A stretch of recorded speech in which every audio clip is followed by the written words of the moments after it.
It all began on a rainy Saturday afternoon, the kind of dreary day that made you want to curl up under a blanket and disappear into a book or binge-watch movies until your eyes ached. But that wasn't an option for me. Not in a house with 3 sisters and my mom, who never seemed to run out of energy or creative ideas to keep us all occupied. I was sitting on the couch, flipping through channels aimlessly, while my sisters, Emma, Lily, and Sophia, were huddled around the dining table doing something that sounded suspiciously like brainstorming. Whenever those 3 got together, it either meant I was going to be roped into some kind of mischief or I was the target of it. "Hey, Danny," Emma called out, her voice full of an enthusiasm I knew meant trouble. "What?" I replied, not even looking up. "Come here," Lily added, giggling in that way that made me suspicious. "No thanks. I'm good," I said, sinking further into the couch. "Oh, come on," Sophia chimed in. "It'll be fun. Promise. Fun." That word coming from my sisters was the equivalent of a red flag in front of a bull. Still, I was curious, and staying on the couch wasn't going to save me if they decided to gang up on me anyway. I sighed, turned off the TV, and shuffled over to the table. "What?" I asked, standing there with my arms crossed. The 3 of them exchanged knowing smiles. "We were just talking about how boring today is," Emma started. "And how we haven't done anything fun together in ages," Lily added. "Uh-huh," I said, still wary. "And then we thought," Sophia said, her eyes twinkling with mischief, "why not have a makeover day?" "A makeover day?" I repeated, frowning. "Yes," Emma said, clapping her hands. "We'll do each other's hair, makeup, outfits, the works. It'll be so much fun." I glanced at their faces, which were practically glowing with excitement. "Sounds like a blast." "Have fun," I said, turning to walk away. "Wait." Lily grabbed my arm, stopping me in my tracks. "You're part of the family, Danny. You can't just opt out." "Yeah," Sophia said, giving me her best puppy dog eyes. "It wouldn't be the same without you." I laughed nervously. I'm pretty sure makeovers aren't really my thing." "Oh, nonsense," Emma said, waving her hand dismissively. "It'll be great. Besides, you've got a cute face. We can work with that." "What does that even mean?" I asked, but they were already dragging me towards Sophia's room, which had somehow been transformed into a makeshift beauty salon. Before I could protest further, Mom poked her head in. "What's going on in here?" she asked, her eyebrows raised. "We're giving Danny a makeover," Emma declared. Mom's eyes lit up with amusement. "Oh, that sounds fun. Go for it." "Wait, you're okay with this?" I asked her, feeling slightly betrayed. "Why not?" she said with a shrug. "It's just a bit of fun. You could use some bonding time with your sisters anyway." And that was that. My fate was sealed. The first step was the clothes. They rummaged through their wardrobes, pulling out dresses, skirts, blouses, and accessories, while I stood there feeling like a mannequin in a department store. "This one," Lily said, holding up a flowy pink dress with lace detailing. No, this one," Sophia countered, holding up a sleek black skirt and a floral top. "Let's go with something simple first," Emma said, grabbing a light blue sundress. "Wait a second." I finally found my voice. I didn't agree to this. "Oh, hush," Emma said, pushing me toward the bathroom. "Just put it on. It's not like anyone outside this house will see you." Reluctantly, I took the dress and changed into it. When I stepped out, the 3 of them gasped. "Oh my gosh," Lily said, covering her mouth. "You look adorable." "I feel ridiculous," I muttered, tugging at the hem of the dress. "Nonsense," Sophia said, spinning me around to face the mirror. I stared at my reflection, barely recognizing myself. The dress fit surprisingly well, and while it felt strange to see myself in such an outfit, I had to admit it didn't look as bad as I'd feared. "See?" Emma said, grinning. "You've got potential." Next came the makeup. They sat me down in front of a vanity, and I braced myself as they brought out an arsenal of brushes, palettes, and lipsticks. "Close your eyes," Lily instructed, and I obeyed, feeling the soft bristles of a brush sweep across my eyelids. They worked in silence, occasionally giggling or murmuring things like, "a little more blush," or "this shade is perfect." When they were done, they stepped back to admire their handiwork. "Open your eyes," Sophia said, and I did. The person staring back at me in the mirror didn't look like me at all. My face was softer, my eyes looked bigger, and the light pink lipstick made my lips stand out in a way I wasn't used to. "Wow," I said, blinking. "Told you," Emma said, beaming. "Okay, now for the hair," Lily announced. They styled my hair into loose curls, adding a headband with a little bow for good measure. By the time they were done, I looked like a completely different person. "Okay, stand up," Sophia said, pulling me to my feet. They handed me a pair of ballet flats to complete the look. When I put them on, they all stepped back and looked at me like proud artists admiring their masterpiece. "You're officially the fourth girl in the house," Emma declared. "What do you mean?" I asked, confused. "We've decided," Sophia said, grinning. "From now on, you're Danny."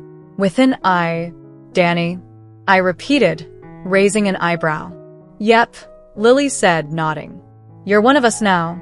I laughed, thinking they were joking, but they were completely serious.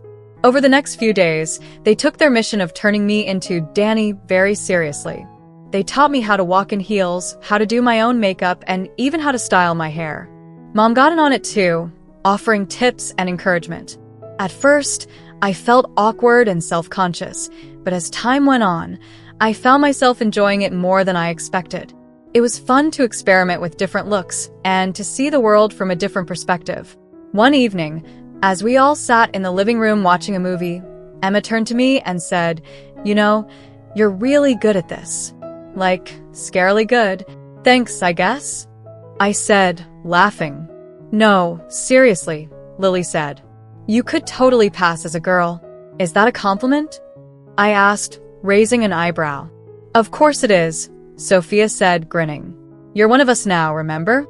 I smiled, realizing that, in a weird way, this whole experience had brought us closer together. I wasn't just their brother anymore. I was their sister too. And while I wasn't sure how long this Danny phase would last, I knew one thing for certain. Life in our household was never going to be boring again. As the days rolled by, my transformation into Danny became more than just a rainy day distraction. My sisters seemed to have made it their personal mission to perfect every detail of this new persona. Each day brought something new, a lesson in posture, a crash course on fashion coordination, or even mock scenarios where I had to be Danny in conversations. At first, it felt like an elaborate game. But soon, I realized they weren't just humoring themselves. They genuinely wanted to teach me, and oddly enough, I found myself willing to learn. It wasn't about them teasing me or making fun of me. It felt more like they were inviting me into their world, a world I'd never been a part of before. One evening, after dinner, Mom sat me down in the living room while my sisters were cleaning up in the kitchen. She looked at me with a warm, thoughtful expression. "How are you holding up, Danny?" she asked, using the name as if it had always been mine. "I'm okay, I guess," I replied, shrugging. "It's weird, but not in a bad way." She smiled. "I can tell they're having the time of their lives. But how do you feel about all of this? You know you don't have to keep going if it makes you uncomfortable." I thought about it for a moment. Honestly, it's not as bad as I thought it would be. I mean, it's still strange seeing myself like this, but it's kind of fun too. They're so excited about it, and I guess I don't mind playing along. Mom nodded, her smile growing. "That's good to hear. Just remember, you're still you, no matter what you're wearing or how you look. And if you ever want to stop, just say the word." "Thanks, Mom," I said, feeling a surge of gratitude for how supportive she was. The next day, Emma had a new idea. "We should do a photo shoot," she announced at breakfast. "A photo shoot?" I echoed, raising an eyebrow. "Yeah. We'll set up a backdrop, use props, and take tons of pictures. It'll be so much fun. Why do I feel like I'm the only one getting photographed?" "Because you're the star of the show, obviously," Sophia said with a grin. I groaned, but deep down I was kind of curious. By the afternoon, they had turned the living room into a makeshift studio. They draped a white sheet over the curtain rod, set up a ring light Emma had for her social media videos, and gathered an array of props, hats, scarves, sunglasses, and more. They dressed me in a variety of outfits, ranging from casual to formal, and each look was accompanied by a full makeup redo. As I posed awkwardly for the camera, they coached me on how to stand, where to look, and how to smile. "Relax your shoulders," Lily said. "Chin up a little," Sophia added. "Try a coy smile," Emma suggested. "A what?" I asked, confused. "Like this," Emma said, demonstrating a subtle, mysterious smile. I did my best to imitate her, and they all burst into applause. "Perfect," Lily said, snapping the picture. By the end of the day, I was exhausted but oddly satisfied. They showed me the photos, and I was shocked by how good they looked. If I had known better, I might not have recognized myself in some of them.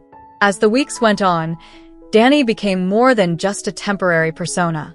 My sisters started including me in activities I'd never been a part of before, shopping trips, spa days, and even their group chats. They gave me tips on everything from skincare routines to choosing the right accessories, and before long, I found myself genuinely enjoying these moments. One weekend, they decided it was time for the ultimate test, going out in public as Danny. "I don't know about this," I said nervously as they planned the outing. "It'll be fine," Emma reassured me. "We'll just go to the mall. Nothing crazy." "Yeah," Lily added. "It's not like anyone will recognize you." "That's what I'm afraid of," I muttered. "Come on," Sophia said, putting a hand on my shoulder. "You've got this, and we'll be with you the whole time." Their confidence was contagious, and after some hesitation, I agreed. They spent hours getting me ready, carefully selecting an outfit that was stylish but not too flashy, a pair of skinny jeans, a flowy top, and ankle boots. They kept my makeup natural and styled my hair into loose waves. When we arrived at the mall, my heart was pounding. I felt like everyone was staring at me, even though no one seemed to notice anything out of the ordinary. My sisters walked beside me, chatting and laughing as if everything was completely normal. "See? Told you it'd be fine," Emma said, giving me a reassuring smile. As we wandered through the stores, I started to relax. The salespeople treated me just like anyone else, and I even got a compliment on my earrings from a cashier. By the time we sat down for lunch in the food court, I was feeling surprisingly confident. "You're a natural," Sophia said as we ate. "I don't know about that," I said, laughing. "No, seriously," Lily said. "You've come a long way. We're proud of you." "Thanks," I said, feeling a warm glow of pride. The outing was a success, and after that, Danny became a more regular part of my life. My sisters even started referring to me as their little sister, and while it was strange at first, I couldn't deny that it felt good to be included in their world. One evening, as we were all hanging out in the living room, Mom brought out an old photo album. "Look at this," she said, flipping to a picture of Emma, Lily, and Sophia when they were little. "Remember when you all used to play dress up together?" "Oh my gosh, yes," Emma said, laughing. "We'd raid Mom's closet and put on her dresses and heels. And her lipstick," Sophia added. "Even though we always made a mess of it." Mom turned to me with a twinkle in her eye. "You would have fit right in back then, Danny." I smiled, feeling a deep sense of belonging. For the first time, I truly felt like I was part of something special, a bond with my mom and sisters that went beyond just being the odd one out. As time went on, Danny became more than just a persona or a game. She became a part of who I was. I didn't know what the future held or how long this chapter of my life would last, but I knew one thing for sure. My sisters and Mom had given me a gift I never expected, the chance to see myself in a whole new light and to discover a side of me I never knew existed. And for that, I would always be grateful. Thank you so much for watching till now. It means the world to have you here. This community is all about empowering each other and celebrating the incredible journeys of everyone on their path to living authentically. If you're ever feeling lost or alone, remember you have a whole family here for you. Hit that subscribe button, smash that like button, and let's keep inspiring each other sending you all the love and strength in the world. Until next time, live your life by your rules.